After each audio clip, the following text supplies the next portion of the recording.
Welcome back to the Multifamily Marketers Podcast. I'm your host, Josh Grillo. I'm also joined by my co-host, our digital marketing strategist here at Resident 360, Miss Caroline Mills. Caroline, how are we doing this afternoon? Hi, doing great. Excited to be back. Got a good topic today. Today's show is all about renewals. And how did we come up with this topic, Caroline? Yeah. I was actually just talking to a client the other day, and we were getting some reports in, some numbers in, and we saw their notice to vacate numbers. And we were noticing that there was, I want to say it was like 19 notice to vacates in the next 60 days for maybe a 230 unit property. And it just really stood out because I can see the percentage amount of it. And I was like, that's crazy. So we got talking and going back and forth of why you don't want that to happen, like how detrimental that can be here as we head into the winter months. It's end of October when we're recording this. And so we got talking, just going into all this stuff about why you want renewals at a certain time and then how it really ties into your marketing spend. Well, I think that's going to be perfect for the show today. A lot to learn, specifically for me, to learn all about controlling renewals and marketing spend as well when it comes to renewals. Yeah. So I think the best way to do this, Caroline, is I kind of like break it out into 4 segments. Mm-hmm. I put together just a bunch of questions I think that would be good for the audience. We kind of go back and forth with them and give as much value and tips and tricks as we can. So kind of starting off with the first segment, let's talk about renewals and why the timing is so important. Mm-hmm. Why does it really matter? Yeah, this is important because when you're looking at your financials for the year across everything, across your make-ready budgets, across your marketing budgets, across your team budgets or things like that, in your seasonality, especially if you are somewhere where seasonality can really affect you in different ways, it's really important to know why you have a certain amount of renewals expiring at a certain time in a certain month. I think if you're new to the industry or you were the outside looking in, you would say, oh, well, I want an even number across all my months. I want to know what I'm going to have, and I want 20 expiring per month. That's great in theory. Then your, financials, you're like, okay, well, then that's going to be even across the entire year. But it's not. We do run into these seasonality issues, and leasing is not the same every single month across an entire year, regardless of wherever you are. And so there's a reason that you want different amounts of renewals to fall at different times. And we've got some strategies we can talk through, but there is a reason you want that to happen and not have it be even throughout the year. So what about these times? Are there times that are more challenging for renewals? I would say typically we like to say, generally speaking, maybe like an October through February timeframe. Those tend to be what we consider, and I'll use quotes lightly, the slow season in apartment renting and renewal timeframes, especially if you're more northern. I mean, you're going to hit some of that seasonality. We're finding with clients right now, some hit earlier than others, maybe versus a Florida, Miami timeframe versus Chicago. But typically, just in apartment searching in general, October to February is your slow time of the year, is the time when people aren't going to be moving. You've got a lot of holidays. You've got a lot of other financial burdens that go on right now through the end of the year. And then you've just got times that people don't want to move. It's a lot harder to move in 3 feet of snow than it is in March when it's spring. Yeah. So what happens I can't even say the word, operationally, when too many leases end during those slower months? Yeah, that's a good question. And there's a few things that can happen starting truly just at the site level. One, your on-site team. You're going to have a lot of financials and reconciliation and things that you're going to do on site at the end of the year, just closing out Q4 in general. So your managers are going to be busy with their own things. Then you're looking at scheduling all of your turns and your make-ready times. Well, now you've got to make sure that your painters are available through the holiday season as you have people moving out. You've got to make sure your cleaners are available over Christmas while somebody's moving out. So 1, it's just being able to work with your vendors and schedule these things. 2, can they even get to you? Do you have snow and ice where you live? Can they even get to you? Now your resident moved out a week ago and the road is snowy and icy, but you're supposed to have a move-in next week. Your painters can't get here. Now you've got that whole issue in of itself. Then you move up the chain even more. Now we're talking marketing spend. Well, now you weren't budgeted to have the same amount of marketing spend here in November, December, January as you were during your peak leasing time of your March, April, May. But now you have, 20 units moving out that you weren't expecting because they decided not to renew because a new dev down the street opened up that you didn't know about last year when you were writing your budget. And now you have all these vacancies to fill on half your budget that you had 6 months ago. So it can really, really throw off financials at the end of the year for a property that they don't see coming, and it's really hard to catch back up.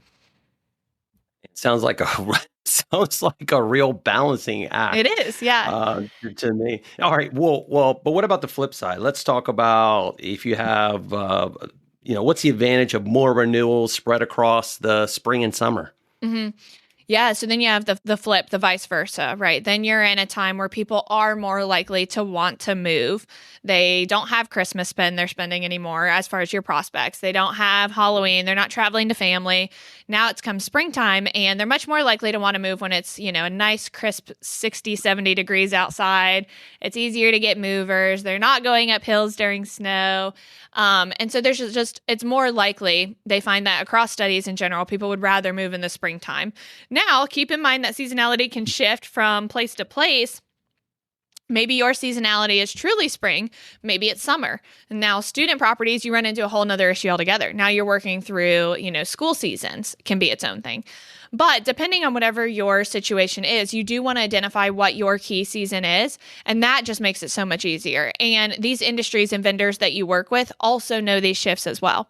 So your painters likely hire more people to work for them and more painters during the spring and summer months because they know they're going to get that uptick in traffic. So now you're going to have more painters readily available to do these things. You're going to have more cleaning people likely coming and helping out during that time. And then as far as marketing spend, it's pretty standard in our industry that we call it spring leasing season for a reason. It's when we tend to see the most traffic and the most people moving. And now okay, well, instead of now needing to throw money in November and December when I wasn't expecting these move outs, now I have a handle on it. I know what I'm expecting to move out during this time. I know what to expect during my peak leasing time. I can use this marketing dollars smart at this time and not have to make up for it later and actually stick to my budget throughout the year. Now, if a property realizes that their renewals are really heavily concentrated in the winter, is there any practical way for them to start rebalancing them? Yeah, absolutely. So typically when a resident is going to get a renewal reminder or a renewal flyer, however your community may do it, you're going to give them different options of what it costs to renew on different cadences. So typically, say it was a springtime, you might say, okay, well, I'm only offering you a 12-month leasing renewal option. Or you always have legally, in most states, a month-to-month option where, okay, you can renew with what you're at, but it's going to cost you $400 extra a month to do so. And they're paying for that convenience of getting to leave whenever they want versus being tied into a contract.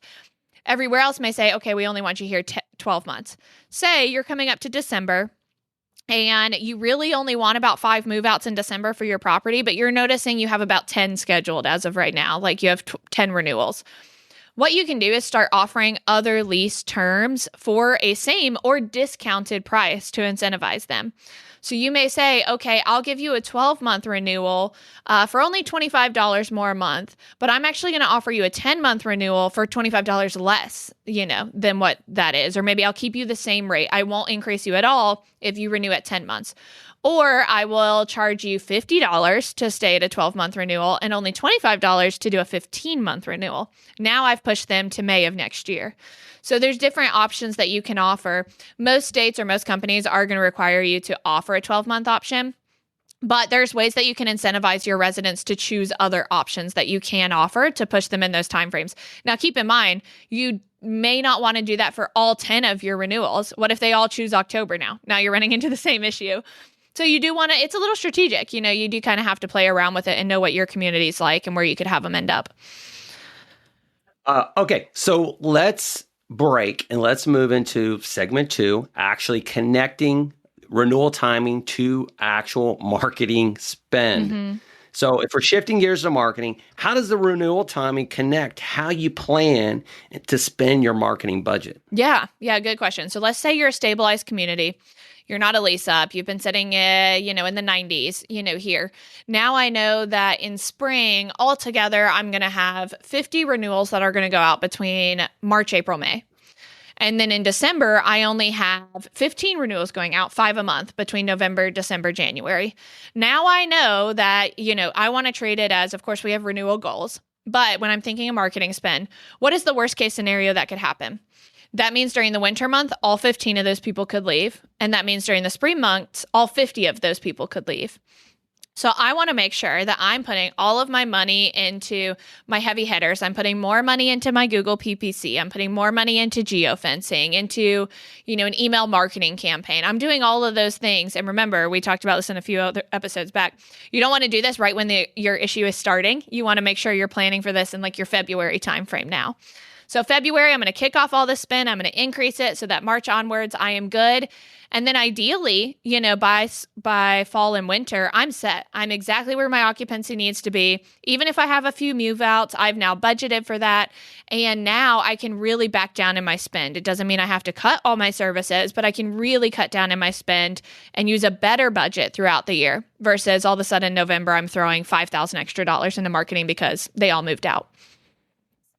So how does that approach impact forecasting and communication between the on-site and the marketing team? Mm-hmm. It doesn't. It needs to be a true communication. Your marketing team may make budgets or recommended spend for you, but they may not be able to see into your CRM and your leasing software. We could tell you that based on your current occupancy today, you're at a 90%, and we say, based on your location, we recommend you put $2,000 a month into Google PPC. Well, we can't see that you have 7 evictions and 10 move-outs coming out and you're trending at 79%. That's drastic and that's huge. And so now that's going to really change how we're giving you feedback. So it really does need to be a smooth communication channel between everyone. It can totally change what we recommend your budget of your marketing spend be. So in your experience, what's the biggest mistake properties make when they don't connect marketing spend to the renewal cycles? Mm-hmm. It can really be an overspending money on everybody's part. It puts you stressed out, as the community manager of now having to find all these leases during a dead time. Your marketing team is like, okay, I can put all this money, but if nobody's clicking and nobody's moving, it's going to be hard to get you people. And then, it just keeps us a lot more well-informed. If we know 60 days out how you're trending and what it's looking like, it's a lot better to make adjustments then and to have a budget ready versus when it's actually happening. And to be able to work with you on seasonality shifts. I think that's another thing. We said, maybe you're in Miami and people don't want to move in July, August, September because it's blazing hot. Okay, so then let's throw that marketing earlier and try and get you leased up before those summer months or before those winter months, whatever it may be. All right. That's a lot of information, Caroline. Mm-hmm. We're going to move into something I think it's going to be super valuable for everybody listening. Segment 3, when you can't control renewals. Mm-hmm. All right. So let's talk about situations where the timing is just really out of your hands. If you inherit a property with most of its renewals stacked in, let's say, the late November and December months, how do you handle that? Yeah, because sometimes you can't help it, especially if you're a community manager listening and you say, well, that's great, but they won't offer me anything else. I can't do anything. This is where you really want to look at your resident retention strategies. So you really want to make sure that you are focused on that you do have a higher renewal rate. If your renewal rate is 100% or 90% and out of every 10 people, 9 of them renew, well, now you have less to worry about. So I would say really focus on, fostering a relationship with those residents. You can do it with, of course, any time, but making sure that as you're coming up to those winter months, you're addressing any concerns or issues that those renewals may be having, that you're really staying connected with them. You can use email marketing surveys to send out and see how your residents are feeling as they get to that time. Then well in advance, while I may have 15 renewals in December, I'm pretty positive at least 10 of them, if not 12 of them, are going to renew with me. So now I'm only left with looking at maybe 4 vacancies. Right. So during slower leasing months, is there any lower cost channels or strategies that you would recommend focusing on? I would, discuss this with your marketing specialist. It could definitely depend on your region, especially, but I think there's certain things you could definitely target in your demographic. And maybe this is, some things around town. Maybe that is increasing your outreach marketing, which can be a little cheaper than some other services of marketing, and really strategizing how you're going to best use your marketing dollars to do this. I think it is best to have a multi-channel approach here and, at least have some money in different allocations, whether that be paid social, whether that be your Google, whether that be your ILSs. And keep in mind, like, look back at historical data. See if there's certain times of the year that certain ILSs or certain vendors were performing the best for you during those times and getting you the best leases. Maybe one of your ILSs performs a lot better in the winter than another one does. Well, then let's flip what we're spending there and put more money into that specific ILS over another one. What role, if any, does creative play during these periods, like messaging, visuals, anything that helps maintain the momentum when this demand dips? You can do some fun stuff. I mean, I think one of the fun things about the holidays is you see all the fun types of specials people run, like fall into savings when you're in the fall season or home for the holidays and like doing that kind of fun stuff. And keeping in mind, I think one of the best things you can do is making a connection with the people who do come in to tour with you during that time. I think we all have to remember it's a very stressful time of year for a lot of people, whether that's traveling between families, affording gifts for families, maybe, kids starting a new school somewhere. And so making sure that moving, they say statistically that moving is one of the most stressful things people can do in their lives. And so making sure that while they're moving, we're making that as seamless and as easy as possible. They might be moving right after Christmas and they're having, just a lot on their plate. And so, you can definitely try and market certain holiday things to grab them or pull them in the door, but like really relating to them during that time frame and making sure you're very personable. So, is there anything that can be done to keep the teams proactive instead of reactive when these challenges hit? When you can't control renewals, right? Like, what can you do to keep the team proactive? Surveys is one of my favorites. If you don't use like a Satisfax or a Kingsley, like there are many different avenues of ways to survey your residents and your properties. Say you take over property in October. You can't help what's coming up in November, December, January. You just got the property. But maybe sending out some surveys and seeing how you can help people the best. That way you've at least got a 60-day lead on seeing, what are your chances at somebody renewing with you or not. And then keeping your team informed. I think that could be really useful as a community manager to their leasing staff. Like, hey, let's really make sure we're fostering these leads that come in. We're going to be getting less leads here in November, December, but we need to turn 10 units. So let's make sure that in our CRM systems, in our NOC, in our Entrata, we're calling these leads. We're really getting in touch with them, trying to get them in for a tour. Those leads are going to be less and they're going to be more valuable. All right, let's move into our last segment, action steps for listeners today. So for teams listening who want to start doing this right away, what's the first step they should take? I would say first part, log in and see when your renewals are expiring. Have a really good idea of one, what you're budgeted, if your company does that. And then two, how out of line with that budget you are. And if there's not a budget, then see what historically has worked best for you guys. You can obviously see your historical trend in occupancy and your pre-leasing numbers back then. And so seeing, okay, well, I'm coming in, I don't have a budgeted, renewal rate for each month. How can I change this so that they're going to hit me at the right time? What about, is there any data points or reports managers should be looking at regular to really stay ahead of these renewal timing issues that come out? I would say definitely not only your renewal number reports, like knowing I have 10 expiring in this month, but look at who it is. If you are able to foster these great relationships, then you kind of have an idea ahead of time, like, okay, well, Mary Sue has lived here for 7 years and she comes and sees us every single day. She's likely going to renew. So we kind of know that's a given. But maybe Joe Schmo has really had a lot of complaints. He's just had ongoing maintenance issues. I bet he's going to leave. So not only is it knowing that you have a certain amount of renewals expiring, but see what you can do on that front of, okay, what do I realistically think is going to happen ahead of time? That can go into your entire strategy of what you're offering, when you want to offer things, and, realistically how many you're going to have leaving each month. All right. And the last thing, if you had to summarize your approach in one line, what's the mindset property teams need to adopt when it comes to timing and spend? I would always say live 1 quarter ahead. When you're in the quarter, you're already too reactive. You need to be proactive and living a quarter ahead. At this point, teams would really be looking at early 2026 spend. And like we said, if you're even focusing on spring leasing traffic, that starts in February, so definitely being proactive and not reactive. I love that. All right, Caroline, this has been fantastic. Thanks for breaking it down also clearly And I appreciate everyone listening today. If you found this helpful, please share it with your team, subscribe so you never miss an episode of the Multifamily Marketers Podcast. We will see you next week with another new episode. Caroline, appreciate it today. Great insight on renewals, and we will see you next week. Thanks, Josh. Bye, everybody. Bye, guys.